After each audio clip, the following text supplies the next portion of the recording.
As we learn these personal endings, there is a tendency to want them to reveal themselves completely every time. But that's just not the way it is, unfortunately. Really, a better way to think of it is these four quadrants, these four sets of personal endings, are shapes that you learn to recognize. And we'll see that they change a little bit depending on the verb that they attach to and the tense and some different things like that. But you still will be able to recognize the basic shape. So to illustrate this, I have here with me a rake and a stool and a person.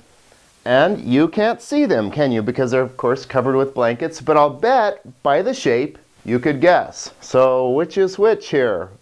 One of them's moving a little bit, so that's probably alive. I don't know. This one has a round, sort of this round shape on top. So let's guess stool, and ding ding, big surprise, you got that right. Between these two, which looks more human to you? And this would be a very strange Frankenstein sort of looking human, and of course it's not. This is the rake, as you would expect here. And then the last one here, as we look over here, what would you guess this is? Probably human. Oh, yes, it is human. Very unhappy human because I messed up her hair. That's a human. See, you just recognize the shapes. So today we will see a way that these personal endings take on a slightly different looking shape.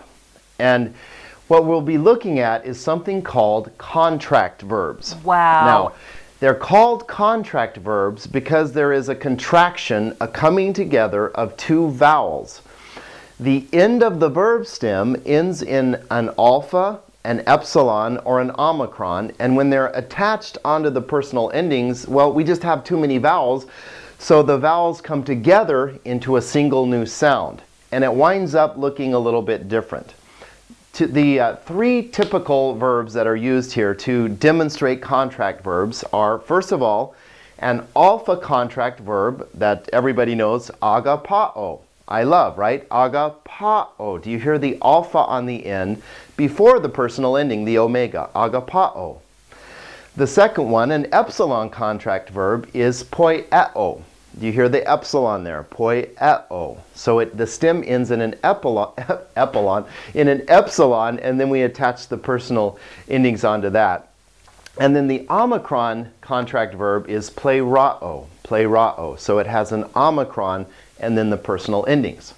Okay, now let's just think a second. Let's take poieo, I make or I do, okay?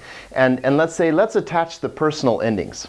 Now, if we just leave the vowel there as it stands, it would sound like this. Poieo, poiees, poiee, poieamen, poiete, poieusi. And you can see how awkward that is, especially with the double epsilon, poiete, or something like that. So here's what happens. The vowels come together and contract into a new form. And what we have instead is, instead of poieo, we just have poio. Instead of poiees, we just have poies. Instead of poiee, we have poie. Instead of poieamen, we have poiumen. Instead of poiete, we have poiete. And instead of poieusi, we just have poiusi. So you can see that these vowels are coming together and contracting into a new form. So the connecting vowel stuff looks a little bit different with the contract verbs. Let's take a look at how this happens. We'll see that there's actually a very technical, clear way that the vowels come together and how certain things happen. But it won't be as important for us to memorize all of this, although we need to have some awareness. The more important thing for us to be able to do will be to recognize the shape.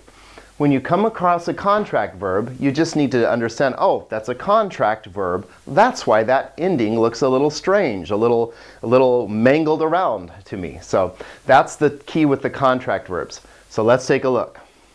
Let me show you what I mean about these shapes here. Before we talk about the rules by which these vowels contract, just look at these alpha contract verbs, and I'll bet you could figure out which primary active endings are being attached even though you don't know all the rules of contraction. Okay, these vowels are a little strange, but look at agapo would obviously be I love.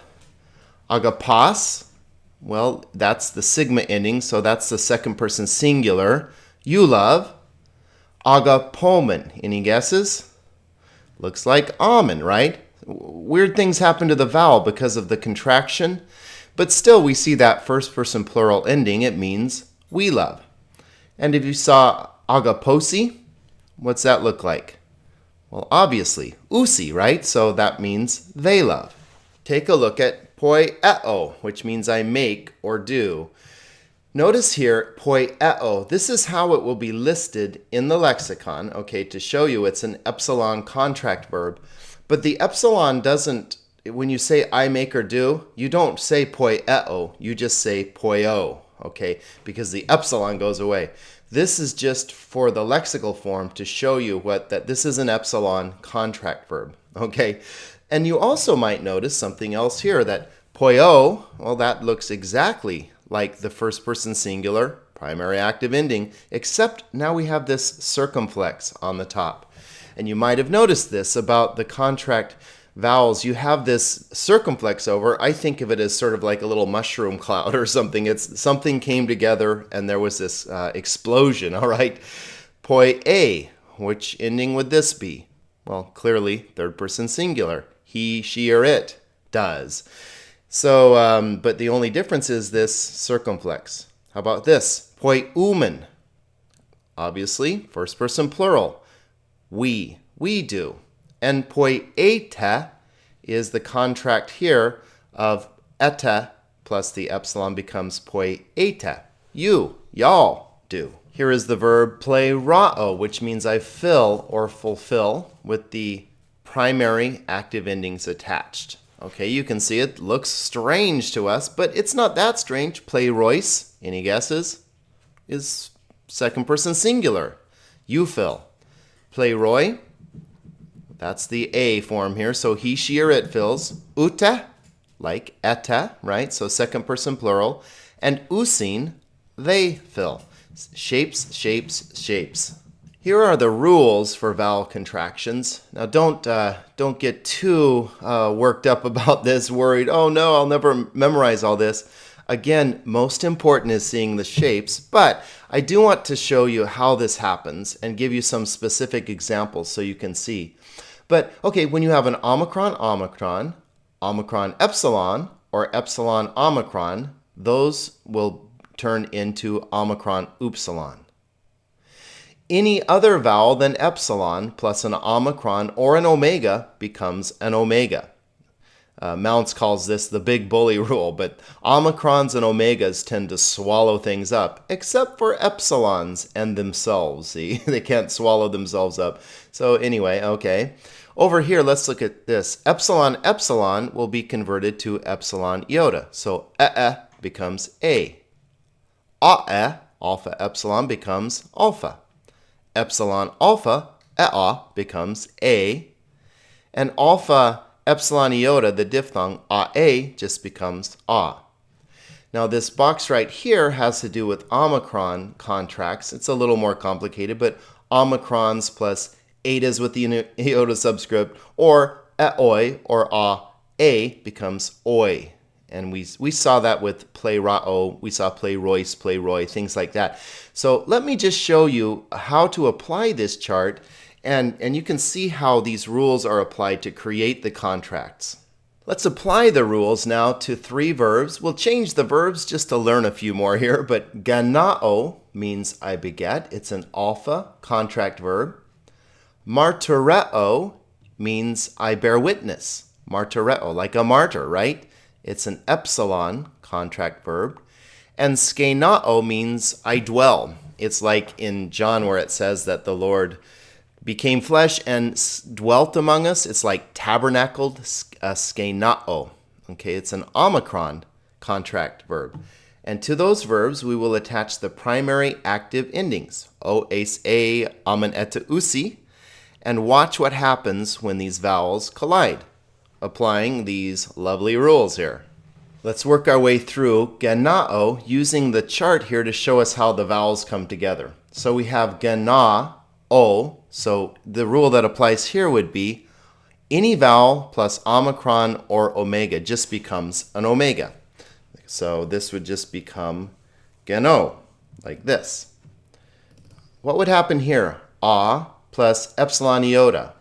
Well, there's that one right there. It becomes an alpha with an iota subscript. So like that. And I guess we would also, to get this exactly right, we would have the circumflex over there to show that this contraction happened.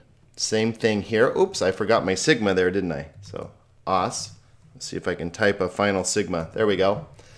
Geno, genos. And then how about an alpha plus an epsilon iota? Well, we just had it. So same thing here. We'll have our iota subscript and a, there we go, like that, gena. So it's just this rule right here. Okay, what about amen? We have an alpha and an omicron. Well, it's an any other vowel plus an omicron rule, so we'll have an omega here. So this would become gan omen, like that. What about alpha epsilon? See the contract here? Gan a eta. Alpha epsilon just becomes an alpha. So we do oops, get my te, like that. Ganata. And what about ausin? Ausin. Well, this is one of those that involves the rule right here down in the lower corner. We have a contract vowel and a diphthong. Okay, so what happens here? The alpha omicron are not the same. So if they're the same, you just like drop one of them, but they're different, so they contract. Alpha and omicron become an omega. And then the omega also swallows up the upsilon, so we wind up with simple O-sine. Now some fun with an epsilon contract. And again, some people debate my definition of fun, but anyway, here we go. Epsilon, omega. Okay, what's our rule here? Any vowel plus with the omega is just an omega. Okay, so that just becomes martyr O, like that. Okay, now let's look at this one. Ace, epsilon plus epsilon iota. Here we have an example of another a contract verb coming into contact with a diphthong. Now it says if they're the same, if the vowels are the same, then simplify. So we have two epsilons. What simplify means is we just drop one, okay?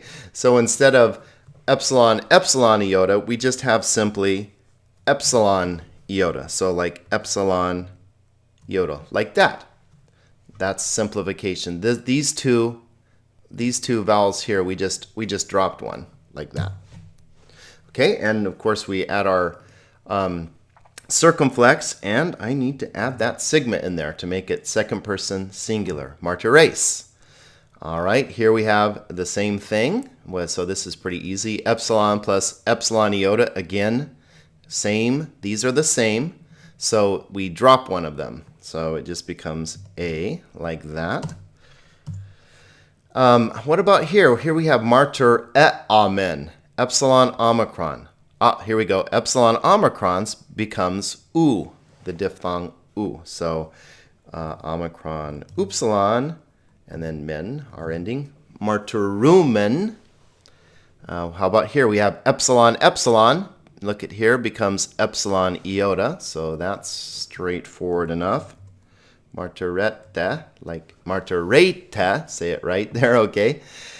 And then down here, eusin. Once again, we have a diphthong here, right? This u. So, okay, we look at the first vowel. What happens to epsilon omicron? It becomes u. Okay, and then once we have u there, then what do we do with this extra u? We just drop it. And so we wind up with something that looks like this, martyr usi. And finally, let's apply the rules to an omicron contract verb here, skenao, I dwell. Okay, so we put the personal endings on, but we have this contract vowel sticking out, so we have these collisions. Omicron plus omega, our big bully rule applies here. it just becomes skeno, like this. Oops, and let me try that in Greek. There we go, skeno.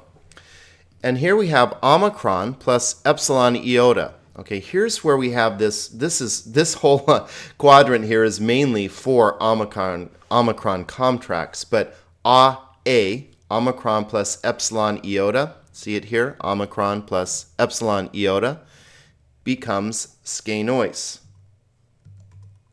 like that. So skeno, skenois, and you can probably see the pattern here. It's the same contraction, right? So this will just be skenoi. Forgetting how to type here. There we go. No, I'm not remembering how to. There we go. Skenoi. My Greek typing is a little weak here. Skenoi, skeno, skenois, skenoi. Okay, what happens here? Omicron plus omicron becomes oo. Let's go skene. Let me get the accent there, since that's important to see, because that accent, that circumflex, will tell you contract verb, skene umen. Omicron plus epsilon, right here. So another oo, right? So omicron, upsilon, and then eta. Skene ut eta. Whoops, we don't need the there. That went away, didn't it? So skene uta. And then the last one here, omicron plus omicron. Oh, we have a diphthong here, don't we? So omicron plus omicron, it's the same. So we simplify. We just drop one of the omicrons here. Just get rid of that. And so this will become skene u seen, like that. Okay, so hopefully you can see how these rules are applied. Now, again, it's not going to be super important that you are able to do this like, a master whiz or whatever, but you need to be able to recognize when it has happened and see, okay, oh, that's weird. This is weird because it's an omicron contract verb. Skeno, skenois, skenoi, skene umen, skene uta, skene usin. Now, why these weird vowels? Contract verb, that's why. So that's what we need to be able to recognize. Let's look at a couple in context here, and I want you to look at this phrase right here. We know that we love. Okay, genoskamen, amen, you see that ending? First person plural, right? We know. We know that we love. But we love is not amen here, but omen. Why did we get that big fat omega there? Because it's a contract verb. Agapao, and so the alpha plus the omicron became the omega. And if we forget the rules, it's not that big of a deal. We just need to know that's an alpha contract verb. So agapomen, we love. Remember, we saw that martyreo was an epsilon contract verb. So martyreo. And see how they'll be listed in the dictionary with that epsilon there showing. But here we have the third person singular form, which looks just the same, martyre, except for we have the circumflex. That's because it's an epsilon contract verb. Here is an example of poieo in the wild here. Poieta. Do you recognize that ending? It looks like eta, right? Second person plural. Y'all are doing. Why this strange epsilon iota? Why the diphthong? Because we had an epsilon contract verb, and so the epsilon combined with another epsilon and became this. And you don't need to remember all that goes on to create this. You just need to recognize, oh, it's a weird personal ending because it's a contract verb. So that's all there is to the contract verbs. Remember, all they are is verbs whose stem ends in an alpha, like agapao, in an epsilon, as in poieo, or in an omicron, like in plerao. And when we have this vowel that is attached to the personal endings, there's a contraction, there's this explosion, and it comes together in one new looking ending. But it's really the same ending. The vowels just came together and combined. So again, the secret of these, I think, is to learn to recognize the shapes. Even though you may have forgotten all the detailed rules as to how this became that and turned into that, you can still recognize the shape. And as we go forward, you'll see that that's really the key to Greek. Not memorizing every last little rule, but learning to see the patterns, as I keep saying over and over, because the patterns are there. There aren't that many. We will master this.